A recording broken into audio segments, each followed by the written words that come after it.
ఇదే ఒక రకం అనుకోండి, ఇదే ప్రమాదం. దీన్నే ఎదిరించడం చాలా కష్టమైపోతుంది ఈ దేశంలో.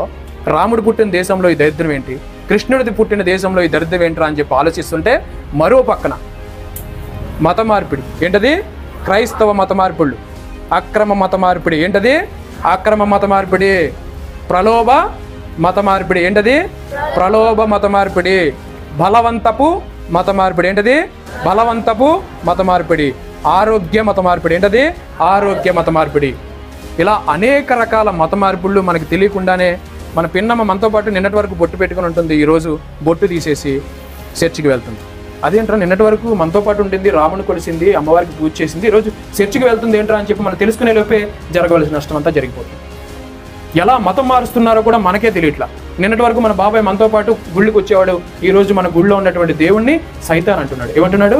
సైతాన్ అంటున్నాడు. నిన్నటి వరకు మనతో పాటు మారేసుకున్నటువంటి మన చిన్న అన్న ఈరోజు ఆ ఫోటోలన్నీ పడేసి నేను వేసే దగ్గరికి వెళ్తున్నాను అంటున్నాడు. ఇంత ప్రమాదం ఎందుకు జరుగుతుంది? మీకు కూడా చాలా మందికి అనుభవం ఉంటుంది. మీతో పాటు ఉన్న మీ కుటుంబ సభ్యులు కావచ్చు, మీ ఫ్రెండ్స్ కావచ్చు, మీ అక్కలు కావచ్చు, చెల్లెలు కావచ్చు, ఎవరొకరు మతం మారిపోతున్నారు, చర్చికి వెళ్ళిపోతున్నారు. ఏంటంటే నిజ దేవుడు అంటున్నారు. అంటే మన దేవుళ్ళు అబద్ధమా?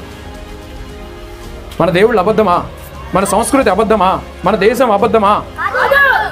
కానీ ఇలా మతి మార్పుళ్ళు చాలా దారుణంగా చేస్తున్నారు. ఎవరికైతే సపోజ్ ఆటో డ్రైవర్ అని చెప్పాను కదా ఇందాడ, ఆటో డ్రైవర్కి యాక్సిడెంట్ అయింది. యాక్సిడెంట్ ఇంట్లో కూర్చున్నాడు, దేవాలయం డబ్బులు ఇవ్వట్లేదు, ఎందుకంటే మన చేతుల్లో లేదు. ఆ టైంలో ఒక పాస్టర్ వాళ్ళ ఇంటికి వెళ్తాడు. యాక్సిడెంట్ అయినటువంటి ఆటో డ్రైవర్ దగ్గరికి పాస్టర్ వెళ్తాడు. వెళ్ళి ఒక 5,000 రూపాయలు చేతిలో పెట్టి, నువ్వు మతం మారితే నీకు 3 నెలలు బియ్యం ఇస్తాను అంటాడు. పిల్లల కోసం అతను మతం మారిపోతున్నాడు, ఆకలి కోసం మతం మారిపోతున్నాడు. మతం మారితే తల్లిని మార్చినట్లే, అవునా కదా? మనం సావనైనా సావాలి కానీ మతం మారకూడదు, అవునా కదా? కానీ బియ్యం కోసం మతం మారిపోతున్నారు.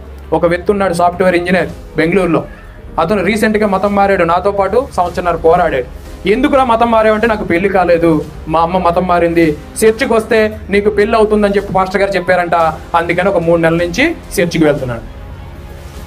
వీడికి పెళ్ళి అవ్వడం కోసం మతం మారిపోయాడు. మతం మారితే పెళ్ళి అవుద్దా? ఎవరు చెప్పారు నాయన? ఎవరు చెప్పాడు? అసలు ఏ బుద్ధి ఉందలకి? పెళ్లి కోసం మతం మారడం ఏంటారు నాయన? బియ్యం కోసం మతం మారడం ఏంటరా బాబు? వాడెవడో వెళ్ళాడంట, త్వరగా వెళ్ళాడంట, ఏదో యాక్సిడెంట్ అయింది, కాలు ఇరిగింది. నువ్వు చర్చికి వచ్చి ఆయిల్ రాసుకుంటే నీ కారు త్వరగా పాలైపోద్ది, నీట్గా అయిపోతుంది, నువ్వు ఎమ్మటే పరిగెడతావు పీటీ వర్ష లాగని చెప్తే వాడు వెళ్ళామో ఆ కాలుకి ఆయిల్ రాయించుకోవడం కోసం మతం మారిపోయాడు.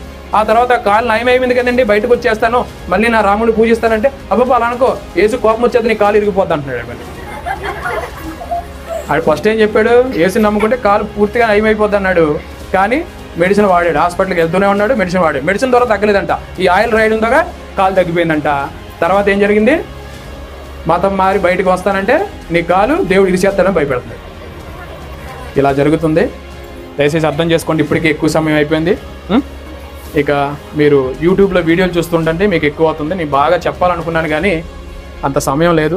పైగా మీకు చాలామంది ఫస్ట్ పరిచయం కాబట్టి నేను చెప్పింది మీకు పూర్తిగా అర్థం కాదు. ఓకేనా? ఇప్పటివరకు నేను చెప్పిన మాటలు నచ్చినాయా? బాగా అనిపించినాయా?